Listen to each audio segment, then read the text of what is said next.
Hello friends, plastic analysis के last 6 videos में हमने प्लास्टिक थ्योरी के बेसिक कंसेप्ट को समझा था। फिर मैंने आपको कुछ केसेस बताए थे और उन केसेस में हमने एक्शियल लोड अप्लाई करके कॉलेप्स लोड की वैल्यू कैलकुलेट की थी कि उन केसेस के लिए कॉलेप्स लोड की वैल्यू कितनी होती है। उसके बाद मैंने आपको प्लास्टिक एनालिसिस के 5th वीडियो में स्टेजेस ऑफ बेंडिंग के बारे में बताया था। मैंने आपसे कहा था कि जब हम किसी भी स्ट्रक्चर के ऊपर, किसी भी बीम के ऊपर जब ग्रेजुअली लोड को इंक्रीज करते हैं तो स्ट्रक्चर 3 स्टेजेस ऑफ बेंडिंग से गुजरता है। मतलब सबसे पहले इलास्टिक स्टेज आती है, फिर इलास्टोप्लास्टिक स्टेज आती है और फाइनली फुल्ली प्लास्टिक स्टेज आती है। उसके बाद मैंने प्लास्टिक एनालिसिस के 6th पार्ट में, मतलब लास्ट वीडियो में, आपको डिफरेंट स्टेजेस ऑफ बेंडिंग के लिए मोमेंट ऑफ रेजिस्टेंस की वैल्यू क्या होगी वो कैलकुलेट करके बताया था। मैंने आपको my की वैल्यू, m की वैल्यू और mp की वैल्यू कैलकुलेट करके बताई थी लास्ट वीडियो में। अब आज इस 7th पार्ट में हम किसी भी एक आर्बिट्रेरी सेक्शन के लिए फुल्ली प्लास्टिक मोमेंट की वैल्यू कितनी होती है उसकी बात करते हैं। मैंने 6th वीडियो में जो आपको mp की वैल्यू कैलकुलेट करके बताई थी वो रेक्टेंगुलर सेक्शन के लिए थी। मतलब आपने जो तीनों मोमेंट कैलकुलेट किए थे तीनों स्टेजेस ऑफ बेंडिंग में, वो रेक्टेंगुलर सेक्शन के लिए थे। आज मैं आपको किसी भी शेप के सेक्शन के लिए plastic moment of resistance mp की वैल्यू कैसे कैलकुलेट करते हैं वो आपको बताता हूँ। तो देखिए, मैंने यहाँ पे हेडिंग डाली evaluation off fully plastic moment किसी भी शेप के लिए, और इसीलिए मैंने यहाँ पे लिखा consider arbitrary section symmetrical about the vertical axis. मतलब मैंने एक आर्बिट्रेरी सेक्शन कंसीडर किया जो कि इस वर्टिकल एक्सिस के अबाउट सिमेट्रिक है। ठीक, अब इसके ऊपर हम ग्रेजुअली लोड को इंक्रीज करते हैं। तो पहले my आएगा, मतलब यील्ड लिमिट ख़त्म होगी। उसके बाद सेक्शन इलास्टोप्लास्टिक रीजन में आएगा, ठीक, और फिर फुल्ली प्लास्टिक स्टेज में आएगा। मतलब इलास्टिक स्टेज से प्लास्टिक स्टेज जाने में कुछ जो ट्रांजिशन होता है उसे हम इलास्टोप्लास्टिक स्टेज बोलते हैं। तो चलिए, जब सेक्शन फुल्ली प्लास्टिक स्टेज में पहुंच गया उस समय जो स्ट्रेस का डिस्ट्रीब्यूशन होगा अक्रॉस द क्रॉस सेक्शन वो यूनिफॉर्म होगा। मतलब जो स्ट्रेस की वैल्यू होगी वो यील्ड स्ट्रेस के बराबर होगी। ठीक, अब ये न्यूट्रल एक्सिस है। न्यूट्रल एक्सिस सेंट्रॉइड से पास हो रहा है। इस सेक्शन के सेंट्रॉइड से पास होता है कब तक? जब तक के इलास्टिक लिमिट के अंदर होते हैं। मतलब जब तक हुक्स लॉ वैलिड होता है तब तक न्यूट्रल एक्सिस इस लाइन से पास होता है। न्यूट्रल एक्सिस वहाँ से पास होगा जहाँ पे उसका सेंट्रॉइड होगा। अब जैसे जैसे हम लोड को इंक्रीज करेंगे बियॉन्ड my, जब लोड को बियॉन्ड my इंक्रीज करेंगे तो क्या होगा? तो देखिए, न्यूट्रल एक्सिस यहाँ से शिफ्ट होगा और नया न्यूट्रल एक्सिस बन जाएगा n डैश a डैश। ठीक, ग्रेजुअली शिफ्ट होता है। इलास्टिक स्टेज तक यहाँ पे था और जैसे जैसे लोड की वैल्यू बढ़ती है, मोमेंट की वैल्यू बढ़ती है, तो फिर ये ग्रेजुअली मूव करता है और फुल्ली प्लास्टिक स्टेज में जो न्यूट्रल एक्सिस होता है वो n डैश a डैश हो जाता है। क्लियर? अब यहाँ पे जब ये नया न्यूट्रल एक्सिस बन गया n डैश a डैश, तो फिर यहाँ से इसके सेंट्रॉइड, मतलब कंप्रेशन जो एरिया है इसको मैं कंप्रेसिव एरिया बोल देता हूँ, इसको AC बोल देता हूँ, और ये वाला जो एरिया है इसको AT बोल देता हूँ। ठीक है, मतलब इस पोर्शन के ऊपर ये जो एरिया है वो AC है, मतलब कंप्रेसिव एरिया बोल दिया मैंने, और इसके नीचे नए न्यूट्रल एक्सिस के जो नीचे वाला पोर्शन है उसके एरिया को मैंने AT बोल दिया। ठीक, और इस AC के सेंट्रॉइड की डिस्टेंस यहाँ से ये YC डैश है और इसका जो सेंट्रॉइड है वो GC है। उसी तरह से ये जो टेंसाइल एरिया है इसके सेंट्रॉइड की डिस्टेंस मैंने YT डैश बोल दिया और जो सेंट्रॉइड है वो GT से रिप्रेजेंट कर दिया। क्लियर? अब इस पे कुछ कंप्रेसिव फोर्स लग रहा होगा और इस साइड में टेंसाइल फोर्स लग रहा है, तो फिर ये जो टेंसाइल फोर्स है इसकी वैल्यू है सिग्मा y इंटू AT, और इसी तरह से जो कंप्रेसिव फोर्स C है इसकी जो वैल्यू है वो है sigma y into AC। Clear?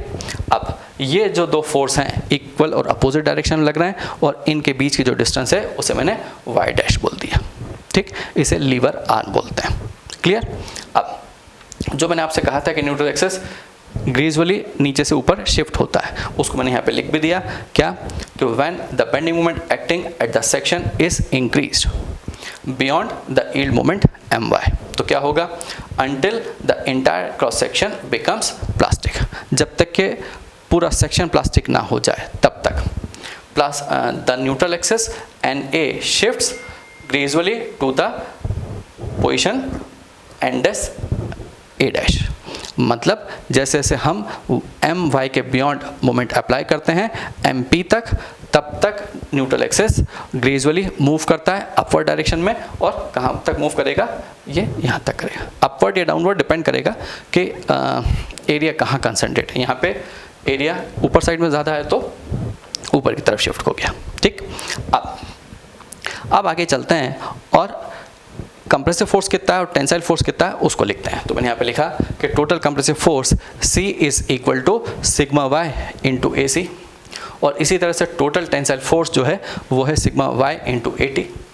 अब मुझे पता है कि ये दोनों फोर्स इक्विलिब्रियम के लिए बराबर होंगे, तो फिर मैंने लिखा C is equal to T, और जब C is equal to T लिखा तो sigma y into AC is equal to sigma y into AT हो गया।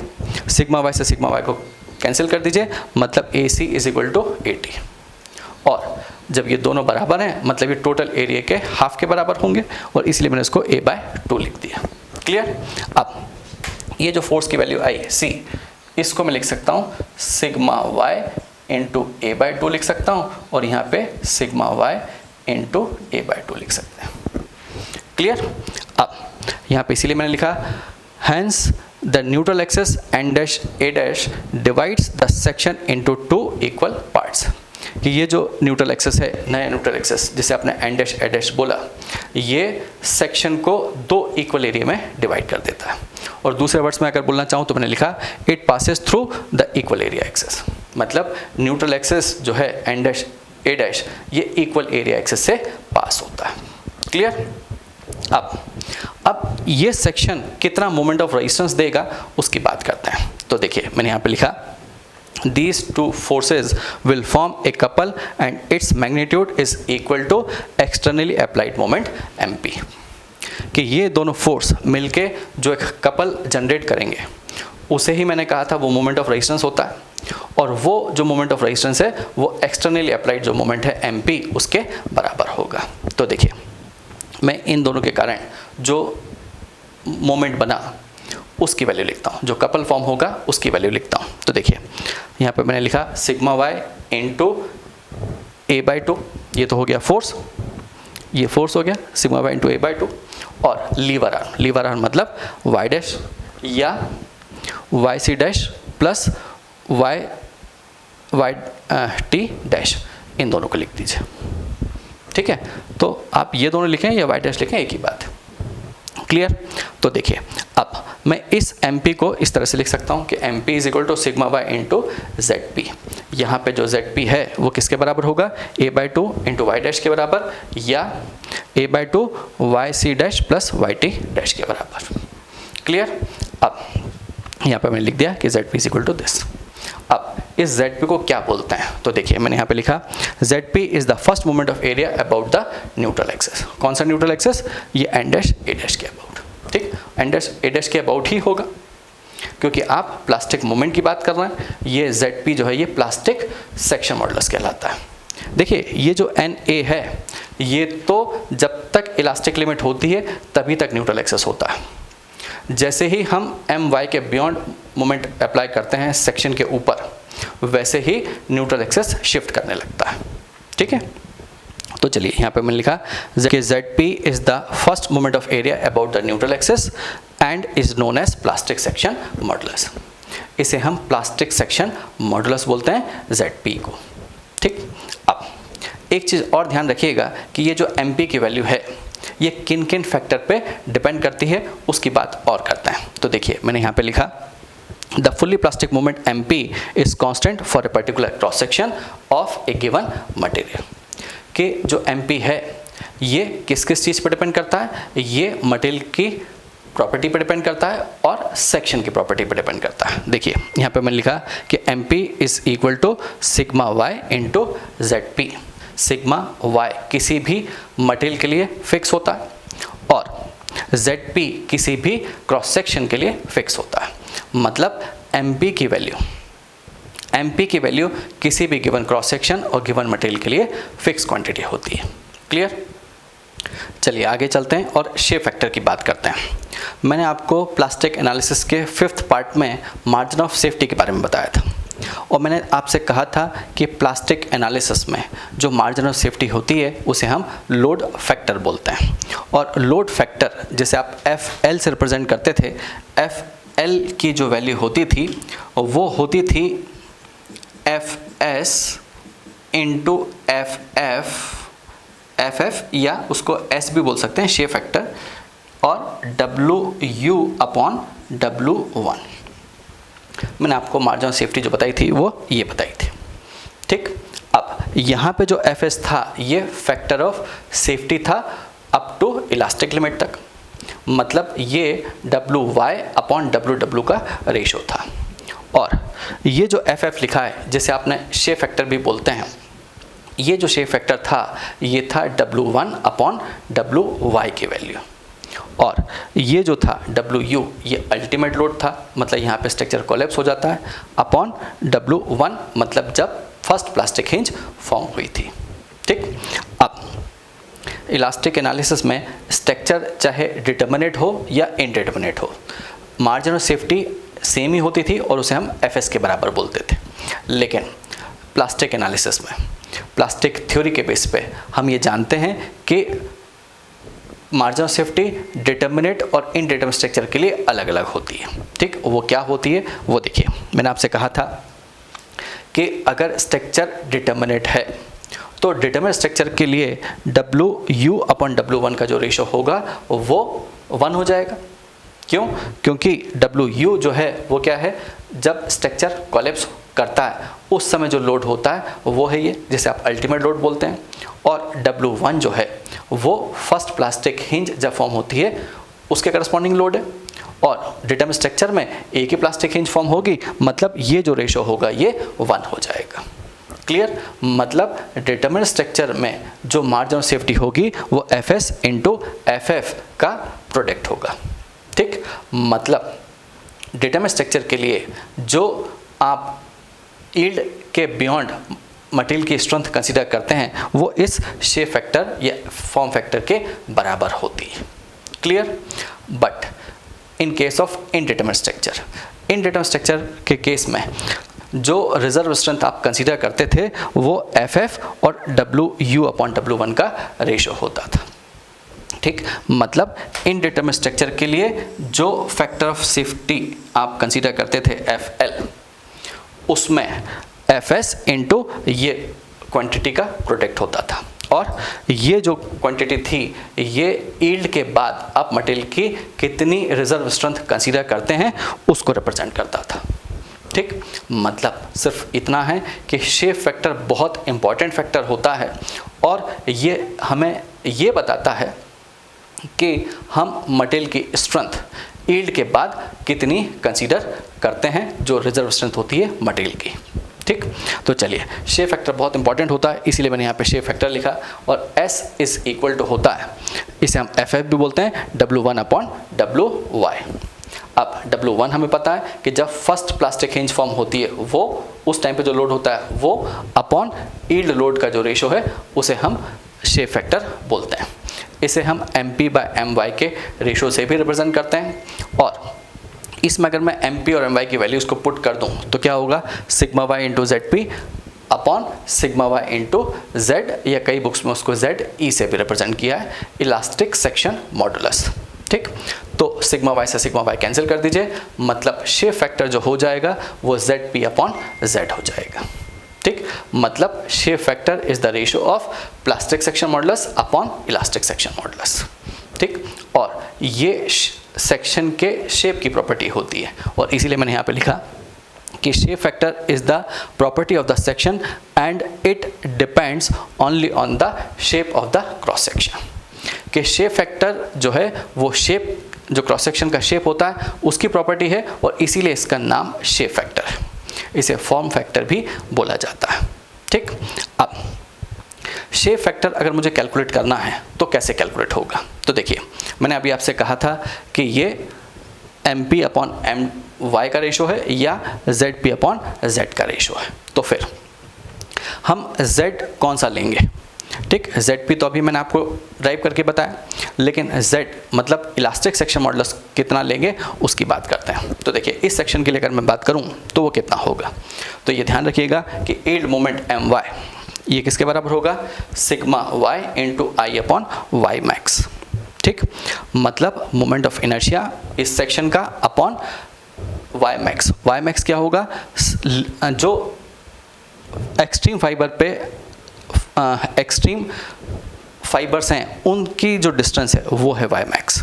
ठीक, इसीलिए मैंने इसको लिखा सिग्मा y इंटू जेड। और देखिए यहाँ पे मैंने लिखा कि y max is the larger of the extreme fibre distance yc and yt। मतलब yc और yt में से जो ज़्यादा होगा हम वो लेंगे। क्लियर? अगर सेक्शन दोनों एक्सेस के ऊपर सिमेट्रिक हो गया तो yc और yt बराबर हो जाएगा, वो एक अलग बात है। लेकिन अगर इस तरह का कोई सेक्शन है, मैंने कोई आर्बिट्रेरी सेक्शन लिया, तो उसके लिए yc और yt में से जो ज़्यादा होगा हम वो कंसीडर करेंगे। ठीक, एंड कंसिक्वेंटली z और ze is the smaller of the two section modulus. वो कौन कौन से? I upon yc and I upon yt। इन दोनों में से जो कम होगा वो लेंगे। ठीक, तो ये ध्यान रखिएगा कि y की वैल्यू जो ज़्यादा होगी वो कंसीडर करोगे या सेक्शन मॉडुलस की वैल्यू जो कम होगी वो कंसीडर करेंगे। ठीक है, और इसीलिए मैंने आपसे कहा कि जब आप शेप फैक्टर कैलकुलेट करते हैं तो उस शेप फैक्टर में हम ZP और Z का जो रेशो लेंगे उसमें जो Z होगा वो कौन सा होगा? जैसे इस सेक्शन के लिए जो सबसे कम होगा वो लेंगे। समझ में आया? देखिए यहाँ पे लिखा भी है मैंने इसीलिए कि consequently Z is the smaller of the two section modulus, मतलब जो कम होगा वो लेंगे। क्लियर? अब मैं आपको शेप फैक्टर रेक्टेंगुलर सेक्शन के लिए कैलकुलेट करके बताता हूँ। तो देखिए, ये एक रेक्टेंगुलर सेक्शन मैंने बनाया, इसकी विड्थ B और डेप्थ D है। ये न्यूट्रल एक्सेस है, न्यूट्रल एक्सेस के ऊपर वाला जो पोर्शन है उसे मैंने AC बोल दिया और न्यूट्रल एक्सेस के नीचे वाला पोर्शन है उसको AT बोल दिया। ठीक, मतलब ये टेंसाइल जोन का एरिया है, ये कंप्रेशन जोन का एरिया है। ठीक, अब ये रेक्टेंगुलर सेक्शन दोनों एक्सेस के ओर सिमेट्रिक है और इसीलिए मैंने कहा कि AC जो है ये किसके बराबर हो जाएगा? ये a/2 है तो ये भी a/2 हो गया और ये डिस्टेंस d/4 हो जाएगी और ये डिस्टेंस भी d/4 हो जाएगी। क्यों? क्योंकि ये दोनों एक्सेस के ऊपर सिमेट्रिक है तो ये डिस्टेंस d/2, मतलब ये जो सेंट्रॉइड होगा ये d/4 डिस्टेंस पे होगा। क्लियर? और अगर कोई और सेक्शन होता तो हम कैलकुलेट करते हैं, अभी बताऊंगा आपको कैसे। अब Z या ZE की वैल्यू इलास्टिक सेक्शन मॉडुलस जो होगा वो रेक्टेंगुलर सेक्शन के लिए क्या होगा? I। तो इस न्यूट्रल एक्सेस के अबाउट मोमेंट ऑफ इनर्शिया क्या होगा इस सेक्शन का? BD³/12। ठीक, ये ध्यान रखिएगा कि अगर मुझे इस सेक्शन के अबाउट चाहिए तो मैं आपको कैसे बताता हूँ? BD³/12। ठीक, आप कैसे याद रखोगे? BD/12 याद रख लीजिए। और ये एक्सेस D को काट रहा है मतलब D का क्यूब होगा। अगर इस एक्सेस के अबाउट देखते तो B का क्यूब कर लेते हैं, लेकिन अभी तो मुझे इस एक्सेस के अबाउट मोमेंट ऑफ इनर्शिया चाहिए, मतलब D का क्यूब हो गया। और यहाँ से एक्सट्रीम फाइबर की जो डिस्टेंस है वो d/2 है, मतलब BD³/6 और मुझे पता है ये होती है रेक्टेंगुलर सेक्शन के लिए। क्लियर? अब ZP की बात करते हैं। ठीक, ZP मतलब plastic section modulus for rectangular section. तो अब एरिया कितना हो जाएगा? BD/2, a/2 लिख लिया ये, और YC' और YT' ये वैल्यू कितनी है? d/4 plus d/4। ठीक है, तो ये 2d/4 हो गया, मतलब ZP की जो value I this is BD²/4। और मुझे पता है ये हम ऑलरेडी कैलकुलेट कर चुके हैं कि ZP = BD²/4 होता है फॉर रेक्टेंगुलर सेक्शन। अब इन दोनों वैल्यूज़ को यहाँ पे पुट कर दीजिए तो शेप फैक्टर मिल जाएगा। तो शेप फैक्टर में क्या आएगा, बी डी क्यूब है, b d cube by 4 upon b d cube upon 6, मतलब 6/4 मतलब 1.5। क्लियर। तो रेक्टेंगुलर सेक्शन के लिए जो शेप फैक्टर की वैल्यू आई वो हो गई 1.5। क्लियर। मतलब मुझे ये पता चला कि रेक्टेंगुलर सेक्शन में जो प्लास्टिक मॉडुलस की value, plastic moment of resistance की वैल्यू होगी MP, वो यील्ड मोमेंट से 1.5 टाइम्स ज़्यादा होगा। क्लियर। अब हम circular section and hollow circular section के लिए शेप फैक्टर की वैल्यू और ड्राइव करते हैं। तो देखिए मैंने यहाँ पे एक सर्कुलर सेक्शन कंसीडर किया जिसका डायमीटर D है, ठीक, और ये न्यूट्रल एक्सिस। क्लियर। अब ये जो पोर्शन है, मतलब सेमी सर्कुलर जो पोर्शन है, उसके सेंट्रॉइड की जो डिस्टेंस होगी वो होगी 4r/3π। उसी तरह से ये जो टेंशन पोर्शन है या टेंशन जोन है, इसके सेंट्रॉइड की डिस्टेंस भी 4r/3π होगी। क्लियर। अब स्टार्ट करते हैं। सबसे पहले शेप फैक्टर कैलकुलेट करना है, मतलब मुझे ZP और Z की वैल्यू चाहिए। तो सबसे पहले मैंने इलास्टिक सेक्शन मॉडुलस Z की बात करता हूँ और इसकी वैल्यू होगी I/y max, और I/y max मतलब I जो होगा वो होगा π/64 d⁴ होता है सर्कुलर सेक्शन के लिए, ठीक। और y max मतलब न्यूट्रल एक्सिस से एक्सट्रीम फाइबर तक की जो डिस्टेंस है वो, तो वो कितना है d/2, मतलब ये वैल्यू हो गई π/32 d⁻³, ठीक। अब ZP की बात करते हैं। ZP मतलब प्लास्टिक सेक्शन मॉडुलस। तो चलिए इसमें एरिया कितना है इसका, π/4 d² और ये जो 1/2 है इसको भी डिवाइड कर दीजिए इनटू YC' ये लिखा मैंने 4r/3π, इसको आप चाहें तो 2d/3π लिख लीजिए, और इसी तरह से ये भी 2d/3π है। क्लियर। अब ये दोनों से एक ही क्वांटिटी है, मतलब इसको 2 टाइम्स कर लीजिए, तो क्या होगा π/4 इंटू d²/2 इंटू ये 2 टाइम्स 2d/3π हो गया। क्लियर। तो ये 2 से ये 2 कैंसिल हो गया, ये पाई से ये पाई कैंसिल हो गया, और ये 2 से ये 2 बचा, मतलब यहाँ पे जो वैल्यू आएगी वो d³/6 हो गया। क्लियर। अब शेप फैक्टर चाहिए, तो शेप फैक्टर क्या होगा, d³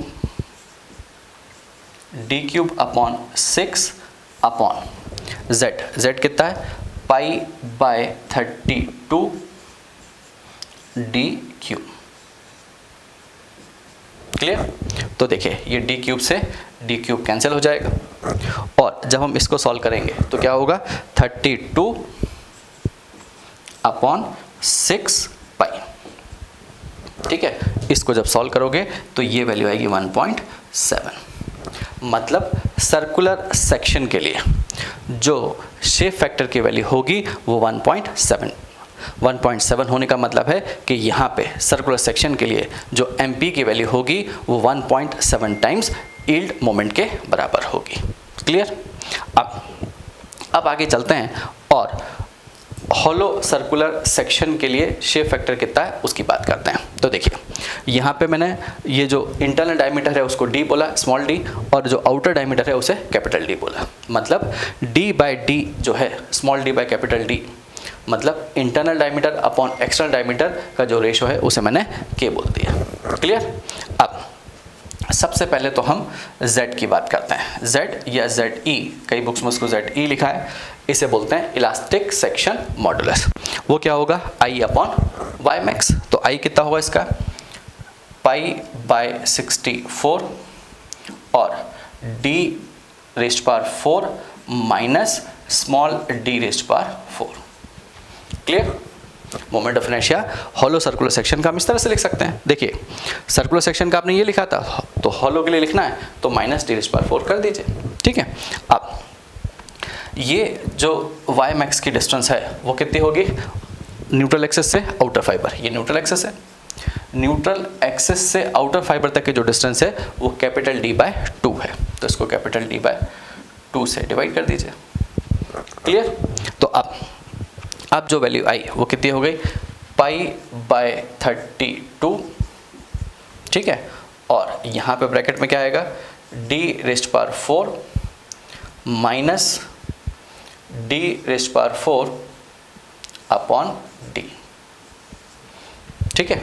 और इस स्मॉल d की जगह अगर मैं kd पुट कर दूँ, ये small d is equal to क्या लिख सकता हूँ, k इंटू डी, ठीक है। तो यहाँ पे पुट कर दीजिए, तो जो z की वैल्यू आएगी वो क्या हो जाएगा, π/32 और D⁴ minus k⁴ D⁴ upon D। Clear? अब इसको अगर सॉल्व कर लोगे तो क्या आएगा, ये d से d कैंसिल हो जाएगा, मतलब πd³ अपॉन 32 और ब्रैकेट के अंदर बचेगा 1 माइनस k⁴। यहाँ तक क्लियर? तो इलास्टिक सेक्शन मॉडुलस की जो वैल्यू हुई वो ये हो गई। अब प्लास्टिक सेक्शन मॉडुलस की बात करते हैं। तो देखिए, प्लास्टिक सेक्शन मॉडुलस ZP अगर मुझे देखना है तो मैं ऑलरेडी कैलकुलेट कर चुका हूँ कि यहाँ पे ZP की वैल्यू सर्कुलर सेक्शन के लिए जो आई थी वो थी D³/6। तो हॉलो सर्कुलर सेक्शन के लिए क्या होगा, D³/6 माइनस D³/6, इस तरह से लिख लीजिए। क्लियर? 1/6 को कॉमन रख दीजिए और स्मॉल d की वैल्यू पुट कर दीजिए, तो ये हो गया D³ और इधर लिख लेते हैं kd³, k³d³, ठीक है। यहाँ से d³ कॉमन निकाल दीजिए, तो क्या आएगा, 1/6 d³ और ब्रैकेट के अंदर आएगा 1 माइनस k³। क्लियर? अब मुझे S फैक्टर शेप फैक्टर चाहिए या फॉर्म फैक्टर चाहिए, तो S इज इक्वल टू होगा ZP अपॉन Z, मतलब ये डिवाइड कर दीजिए इससे उस क्वांटिटी को, तो क्या आएगा 1/6 d³ और इधर ब्रैकेट के अंदर 1 माइनस k³, और इसी तरह से यहाँ पे जो आएगा वो πd³ अपॉन 32 और ब्रैकेट के अंदर 1 माइनस k⁴ आएगा। क्लियर? तो देखिए, ये 32 ऊपर चला गया, 6π नीचे, ये d³ से d³ कैंसिल हो गया। क्लियर? तो यहाँ पे जो वैल्यू आई वो कितनी आ गई, ये आ गई 32 अपॉन π/6 और ब्रैकेट के अंदर आया 1 minus k³ upon 1 minus k⁴। ठीक है, मतलब ये वैल्यू तो 1.7 ही है। ठीक है, अब ये वैल्यू कितनी होगी, देखिए ये वैल्यू हमेशा 1 से कम होगी। क्यों? क्योंकि k is always less than 1 है, वो देखिए वहाँ से। तो फिर जब k की वैल्यू हमेशा 1 से कम होगी, मतलब ये जो फैक्टर होगा ये हमेशा 1 से कम होगा, और अगर ये फैक्टर 1 से कम हुआ मतलब शेप फैक्टर की वैल्यू हॉलो सर्कुलर सेक्शन के लिए 1.7 से कम हो जाएगी। और अगर 1.7 से कम हो गई, इसका मतलब ये हुआ कि MP की वैल्यू, MP की जो वैल्यू होगी वो 1.7 इंटू यील्ड मोमेंट मतलब My से कम होगी। क्लियर? मतलब ये हुआ कि हॉलो सर्कुलर सेक्शन के लिए S इज़ लेस देन 1.7 होगा, ये ध्यान रखिएगा। क्लियर? अब हम आगे चलते हैं और ट्रायंगुलर सेक्शन के लिए शेप फैक्टर और ड्राइव करते हैं। अभी तक जो मैंने 3 केस डिस्कस किए, उन तीनों केसेस में जो शेप था वो दोनों एक्सिस के अबाउट सिमेट्रिक था।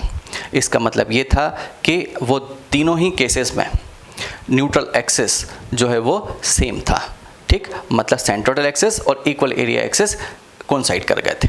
ठीक, बट इन दिस केस मतलब ट्रायंगुलर सेक्शन में सेंट्रोइडल एक्सिस और इक्वल एरिया एक्सिस अलग अलग होंगे। मतलब जब हम इलास्टिक एनालिसिस करेंगे या इलास्टिक एनालिसिस में हम न्यूट्रल एक्सिस सेंट्रोइड से पास हुआ मानते हैं, और जब प्लास्टिक एनालिसिस करते हैं तो फिर उसमें neutral axis equal area axis हो जाता है। ठीक है, चलिए तो अब इस ट्रायंगुलर सेक्शन को मैंने कंसीडर किया, इसकी विड्थ b है और इसकी डेप्थ h है। ठीक है, और ये जो एक्सिस दिख रहा है ये न्यूट्रल एक्सिस है। न्यूट्रल एक्सिस कब है? जब हम प्लास्टिक एनालिसिस करेंगे, मतलब ये इक्वल एरिया एक्सिस को रिप्रेजेंट करता है। ठीक है, अब इसके ऊपर वाला जो पोर्शन है इसे मैंने कंप्रेशन जोन बोला, और इस कंप्रेशन जोन का जो सेंट्रॉइड है उसे मैंने GC से रिप्रेजेंट किया, और इसकी डिस्टेंस जो है वो YC डैश या YC बार बोल दीजिए। ठीक है, उसी तरह से ये जो टेंशन जोन है, इस टेंशन जोन का जो सेंट्रॉइड है उसे मैंने GT से रिप्रेजेंट किया।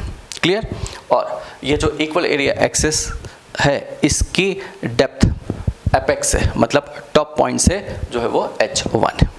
क्लियर, अब आगे चलते हैं, और मुझे शेप फैक्टर कैलकुलेट करना है, तो शेप फैक्टर मुझे पता है कि वो ZP/Z होता है, तो हम सबसे पहले Z की वैल्यू कैलकुलेट करते हैं। ठीक, Z मतलब इलास्टिक सेक्शन मॉडुलस, तो मैंने लिखा कि Z is equal to I/Ymax होगा, और I क्या होगा?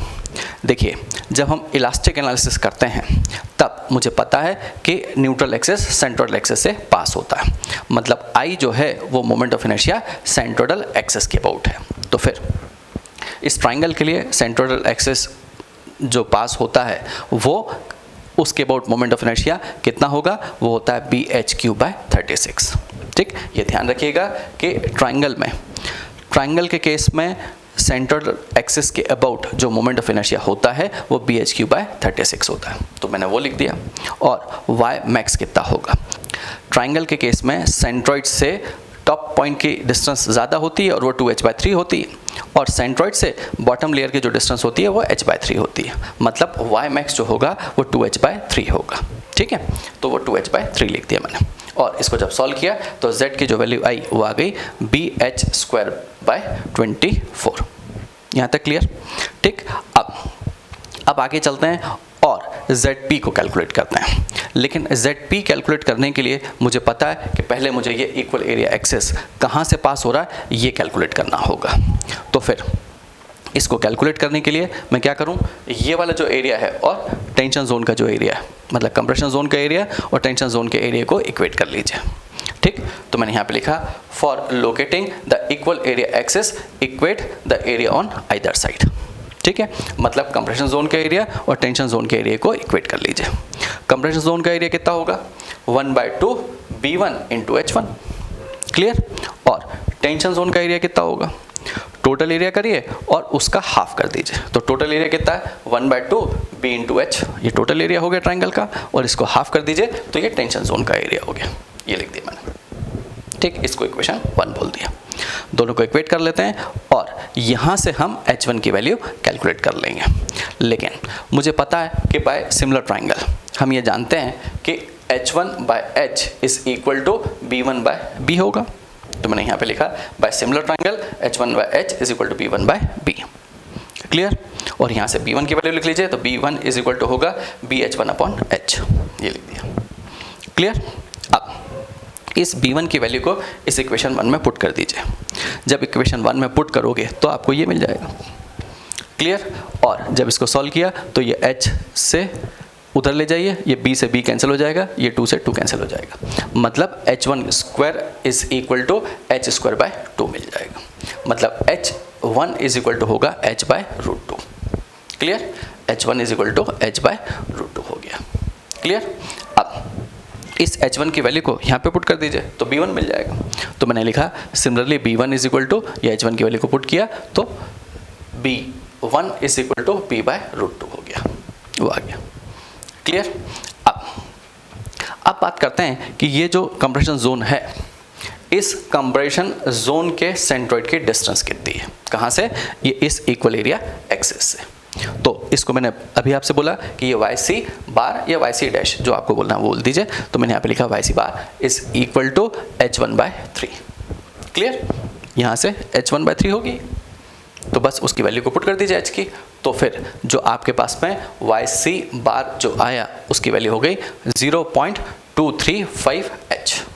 क्लियर। अब ये जो टेंशन जोन है ये किस तरह का शेप दिख रहा है, ये एक ट्रेपेजोइडल शेप का दिख रहा है। तो फिर इसके सेंट्रॉइड की डिस्टेंस, मतलब ये डिस्टेंस कितनी है मुझे ये चाहिए। ठीक, अब हमें पता है कि ट्रेपेजियम का जो सेंट्रॉइड होता है वो कितना होता है, a+2b/a+b इंटू h/3। ठीक है, ये फॉर्मूला मुझे पता है, लेकिन इस फॉर्मूले में बस इतना ध्यान रखिएगा कि ये 2b है। 2b मतलब जहाँ से आप देखते हैं उसके अपोजिट का डबल होता है।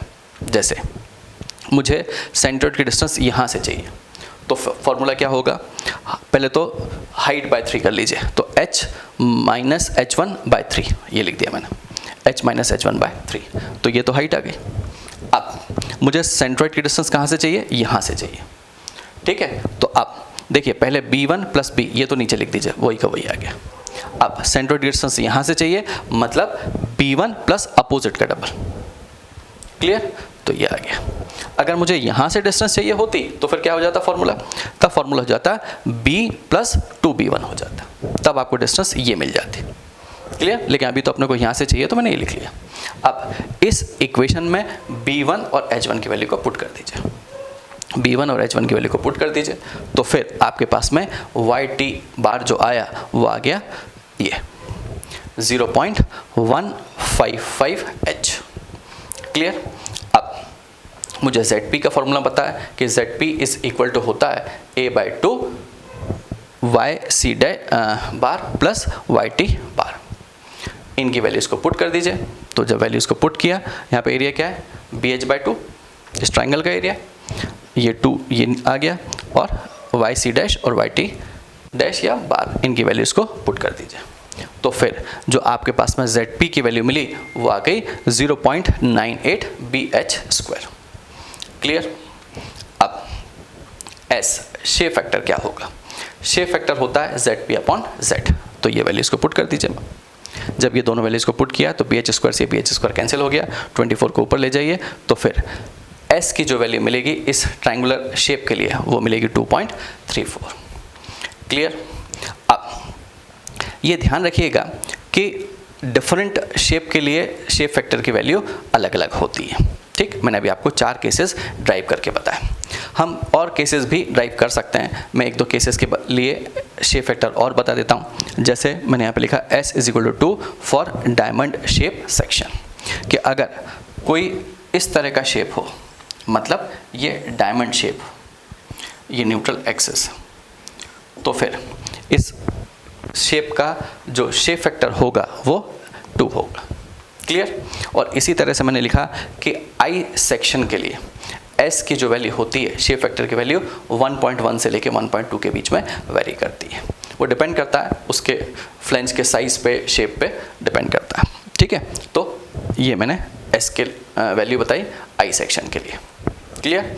अब एक चीज़ और ध्यान रखिएगा, देखिए अभी हमने डिफरेंट शेप के लिए डिफरेंट शेप फैक्टर कैलकुलेट किए जिनके मैग्नीट्यूड अलग अलग आए। तो इसका क्या सिग्निफिकेंस है कि अगर शेप फैक्टर अलग अलग है तो उसका क्या इम्पैक्ट पड़ता है बेंडिंग पे, हम उसको डिस्कस और करते हैं। तो देखिए मैंने यहाँ पे एक लाइन लिखी, क्या, the shape factor is greater for section which are less efficient in flexure. Flexure मतलब बेंडिंग में, कि जिन शेप का शेप फैक्टर ज़्यादा होता है वो लेस इफ़िशिएंट होते हैं बेंडिंग में। क्यों होते हैं ऐसा, तो देखिए मैंने आगे लिखा, because larger proportion of the cross section area being located near the neutral axis. क्योंकि जिनका शेप फैक्टर ज़्यादा होता है उन शेप का जो क्रॉस सेक्शनल एरिया है वो न्यूट्रल एक्सिस पे ज़्यादा लोकेटेड होता है, ज़्यादा कंसंट्रेट होता है। समझ में आया। देखिए अभी तक मुझे शेप फैक्टर तो ये पता है कि शेप फैक्टर जिसका ज़्यादा होता है वो सेक्शन में हम मटेरियल की रिजर्व स्ट्रेंथ ज़्यादा कंसीडर करते हैं। ठीक है, मतलब जिस, देखिए एक ये सीधा सा अभी जो मैंने डिस्कस किया था शेप फैक्टर के बारे में, तो मुझे ये पता है कि शेप फैक्टर हमें ये बताता है कि हम मटेरियल की कितनी रिजर्व स्ट्रेंथ कंसीडर करते हैं प्लास्टिक एनालिसिस में। ठीक है। लेकिन शेप फैक्टर से हमें एक चीज़ और पता चल गई। क्या पता चला आपको यहाँ से? कि जिन शेप का शेप फैक्टर ज़्यादा होगा उनके लिए जो इलास्टिक एनालिसिस करते हैं आप, इलास्टिक लिमिट तक जो बेंडिंग स्ट्रेंथ देता है वो सेक्शन, वो कम देता है। मतलब वो इलास्टिक लिमिट तक कम इफ़िशिएंट होता है। क्यों? क्योंकि न्यूट्रल एक्सिस पे उस शेप का एरिया ज़्यादा कंसंट्रेटेड होता है। क्लियर? प्लास्टिक एनालिसिस के नेक्स्ट वीडियो में, मतलब 8th पार्ट में, हम कर्वेचर ऑफ बीम की बात करेंगे और मोमेंट कर्वेचर रिलेशनशिप क्या होती है इसको ड्राइव करेंगे। Thank you.